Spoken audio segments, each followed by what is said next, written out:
So a small group of friends and I had been wanting to play D&D.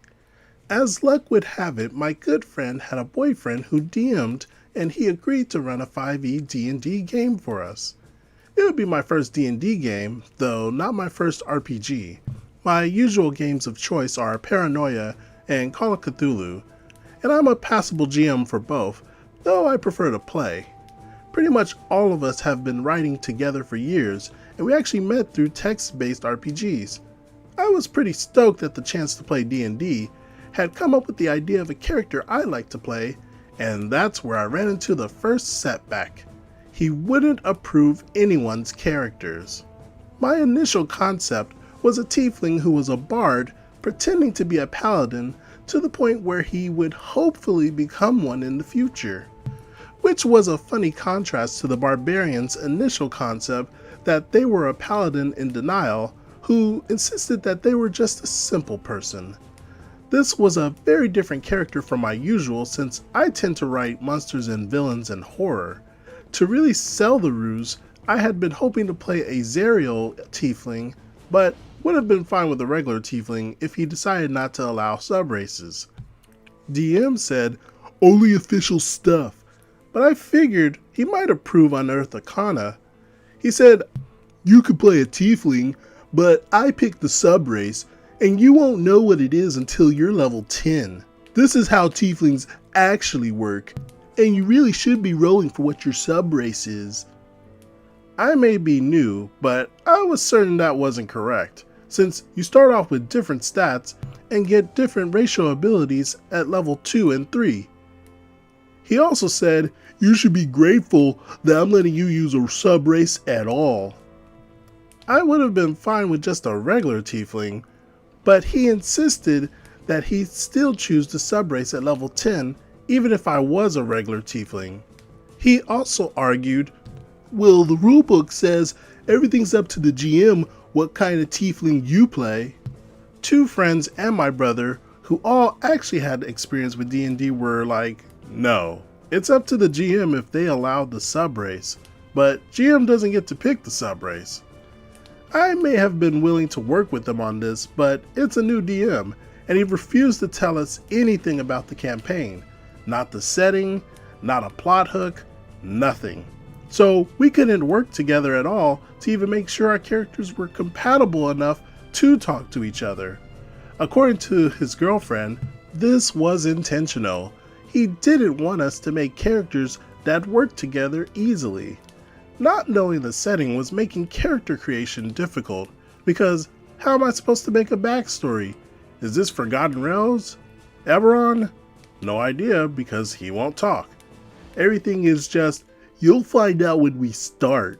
Wink. Bitter at his whole attitude, I considered just playing a human paladin, but that left a bad taste in my mouth. When I come up with a character concept, I come up with a full character. I can't just change one aspect of it, because then it's a completely different character. With how we're all writers, naturally we're big on the storytelling and role-playing aspect, and are all very familiar with each other's characters' preferences and styles, and know how to work well together. I don't think he was ready for us, as his usual group spends half the time drunk in real life and try to have their way with everything in sight, with one periodically declaring, "I'm a Khajiit," for apparently no reason. Given that attitude, I can understand a bit about the railroading and his rule for playing your own gender, since I'm sure he had plenty of people saying, "I want to be super hot." It took a lot of iterations and me losing my composure because he kept denying my characters, even when they were 100% within the rules and nothing too unreasonable. Drow Gulak? Nope, no drow. That's fine. I can expect no drows as GM's choice, though he had approved a drow ranger with a pet leopard, definitely not panther, named Gwynhavar. It's a leopard named Gwyndever, named Brizit Bo Erden. When I suggested playing that, so, okay. No, he doesn't have no idea who Dritz is. Wood Elf Ranger? Nope, he's sick of elf characters. After I had spitballed a dozen few more ideas at him, he threw up his hands and said, "Just pick something. I'll approve it." Being the kind, considerate player I am, I didn't go too wild. Just did something I was comfortable with, but figured wouldn't be too big of a deal. Oh, and multiclassing wasn't allowed. Limiting, but I can work with that. I ended up with a chaotic neutral half-orc druid, which I was less enthusiastic about, but figured I could still enjoy. A follower of Malor, based vaguely on skinwalkers since I thought it was a neat concept. For petty fun, I had him be the son of a character I frequently wrote with in this group of friends, even though I knew it would never come up. Just a nice fun fact for myself to make playing what was like my 15th choice more entertaining. GM had banned changelings or shifters or doppelgangers as a race, but that was fine. I could wait until I hit level 14 and get the alter self spell. He didn't help me with the character sheet either. I ended up watching a YouTube video to figure out how to fill it out, and then had the barbarian look over it to make sure it was all correct. I later found out it wasn't just me he had a problem with. He denied over 40 of the Blood Hunter's characters' ideas, until she lost her composure at him too. He never said what was wrong or why, just, "It won't work." She was finally allowed to play a Goliath Blood Hunter, which I thought was interesting after he'd gone on and on about how he would only allow official stuff, but I didn't really care enough to say anything. I worried if I drew attention that he'd ban that too. Finally, we were able to settle on the following. Take a note of the characters' ages. They'll briefly come into play later. The tyrannical DM has been playing for 10 years and DMing for 9. Me, a half-orc druid who didn't care at all for civilization. Character, age 39.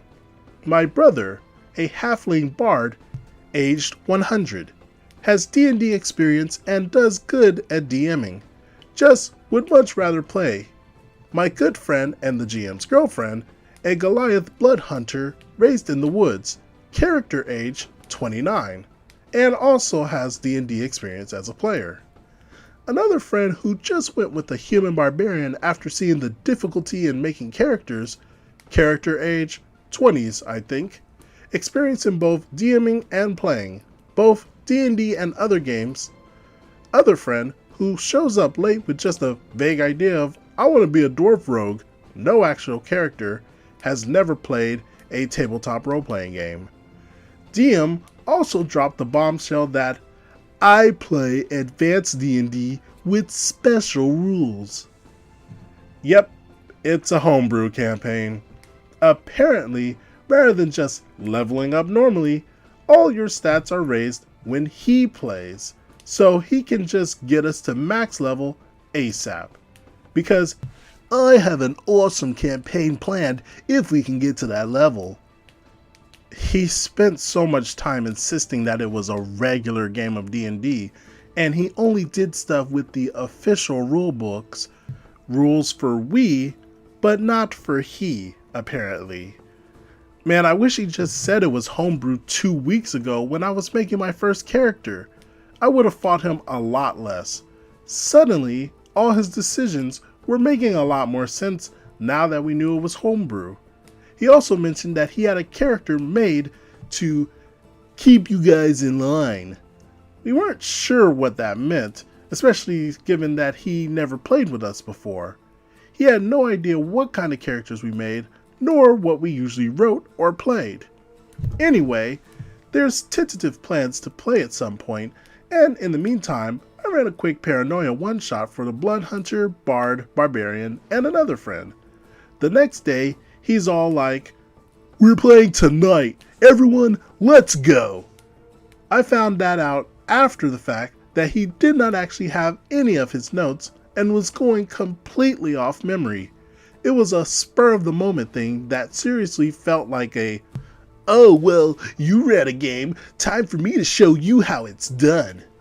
What made it worse is he had time to go and get his notes, since it took us about 2 hours for everyone to make themselves available to play on such random short notice.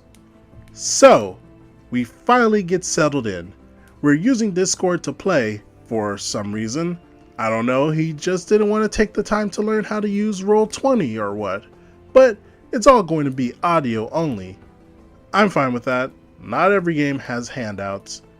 It does make for an exceptionally boring game though, when your DM isn't the best storyteller and is going off of memory. The setting is the plane of Optimus. There's an X in there, make of that what you will. It used to be a happy, joyful place until someone died? I think it was the Queen, but I was only half paying attention, honestly. I was still focused on the silent X, you see. Anyway, he goes on to say, the king retreated from public view to mourn. This all happened when your characters were 13. Whoa, stop right there. When all our characters were 13? Because we're all different ages. Yeah, some of you were a little older, like 14, so around 13 to 14 years old for all of you. Alright, so apparently we're all the same age now. Carry on. The king is now back after being away for some time, and now he's different. No longer is he the happy and kind king that you once knew. He's changed, cruel, and merciless. The smallest infraction means death. Where once public executions were rare, now they're a popular pastime because there's so many of them. So you're in the town of Nis. Again, there's that silent X. The city is jam-packed, built to only hold 1,000. It now holds 4 times that, as smaller villages failed and became too dangerous to live in. What with all the monsters that have sprung up, you've all moved here from the small villages you were raised in. Wait, what? Barbarian is sort of from a village, but she's just passing through the city. My backstory specifically mentioned my nomadic tribe breaking up, and while some of them went to live in cities or were absorbed by other tribes, I decided to go live in the forest.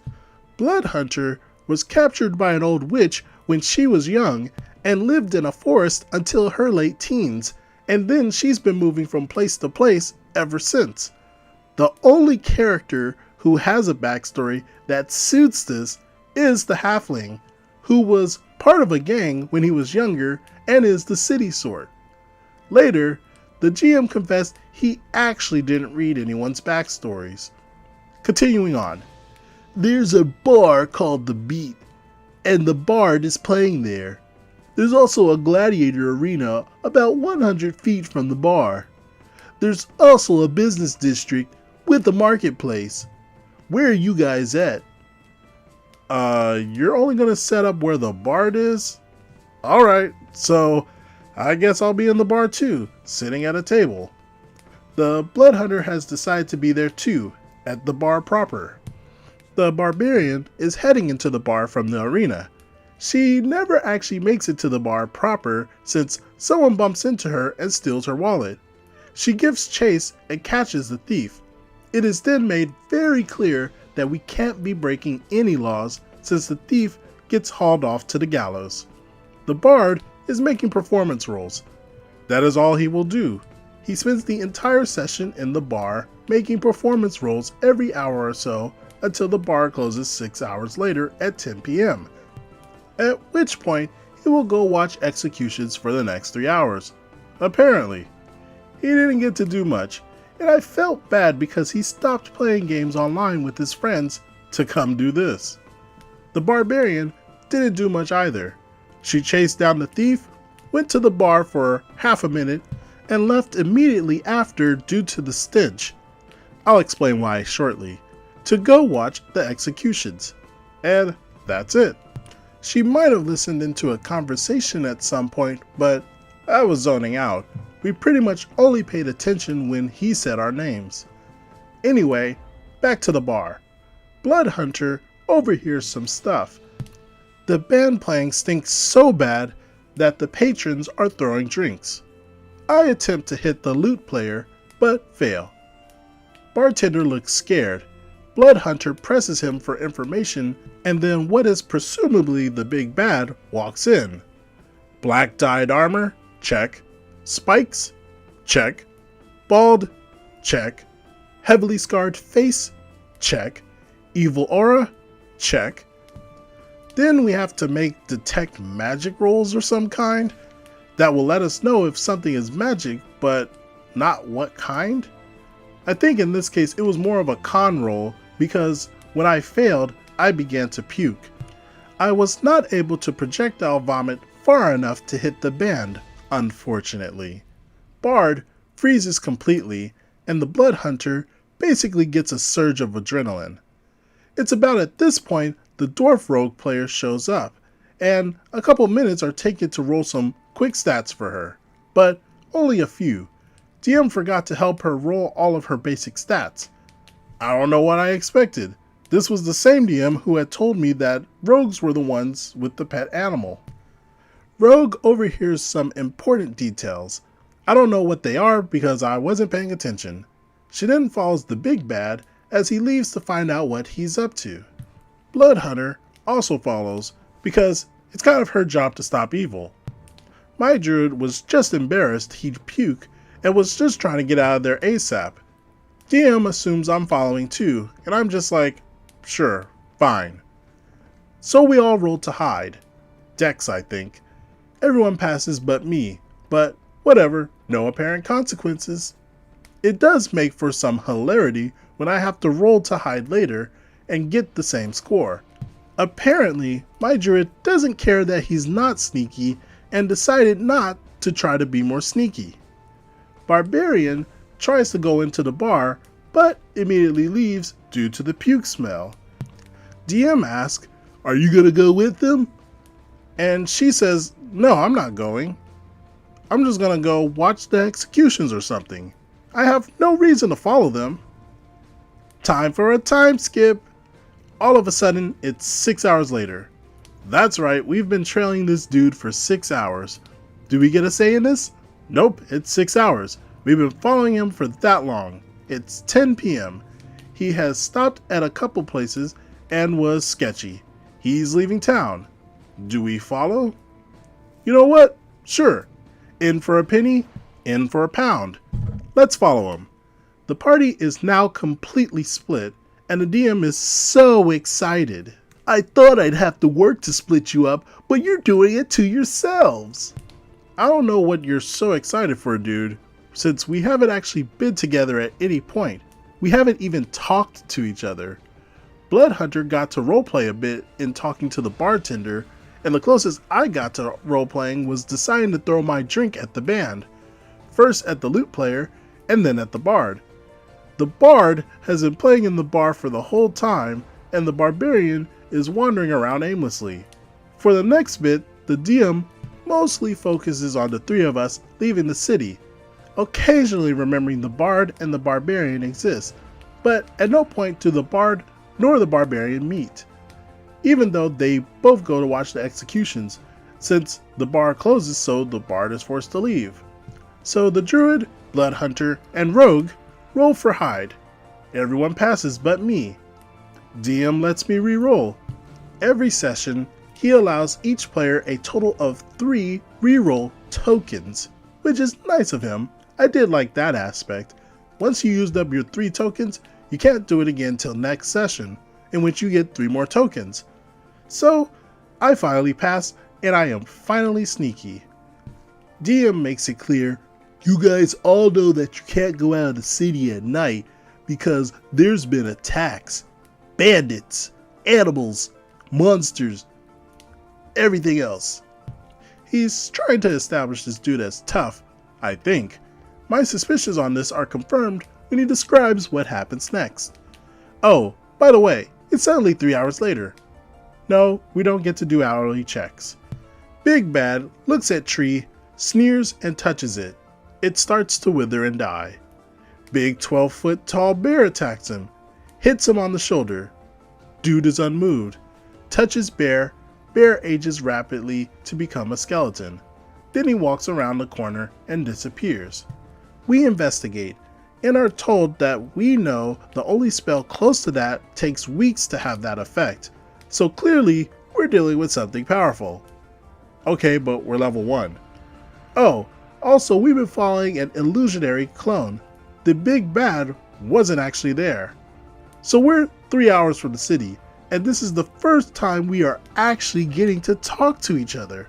We haven't spoke to each other the entire 9 hours, apparently. Just each silently stalking the big bad and each other for various reasons of our own. I'm struggling to justify why my druid was still following, but he's a follower of Malor, so maybe he decided to hunt the big bad too. I don't know. Anyway, the rogue hints that they have juicy secrets and will sell them to us, but neither I nor the blood hunter are buying. First of all, we have no money. Second of all, we are both convinced that we don't need whatever the rogue is selling. Third, we have no reason to trust the rogue either. We don't actually get to talk this out though. A separate channel is made on the server and we type it out, while the DM remembers the barbarian and the bard exist. The rogue turns down my offer to pay with my body. It's 2 AM game time, so we figure we should probably make camp. We don't care for each other, but we're already there, and there's a small amount of safety in numbers, given how people have been attacked. DM hints, this is a bad idea. We are like, dude, we're 3 hours from the city, and it's been a long night. We're gonna make camp. DM flat out says, you should not stay out of the city at night. You shouldn't sleep out there. It's a bad idea. This is the DM telling you this. Alright, so I guess we're going to just trudge back to the city and get there at 5 AM. Great.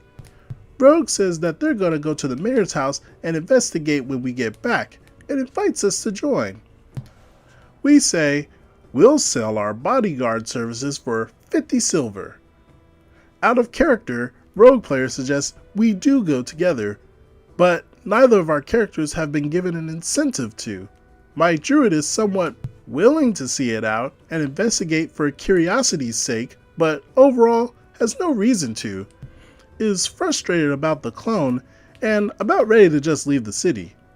Blood Hunter is pretty sure she doesn't need help with solving this mystery since hunting bad things is basically her job, and her character doesn't like the rogue for hoarding information. And that's where it ends, because I couldn't bear another minute of it and claimed I was tired and was going to bed. To recap, 3 of us followed the big bad that turns out to be an illusion for 9 hours. We only talk once, and that's to establish our characters don't get along. We spend 3 hours walking back to the city because the DM says so.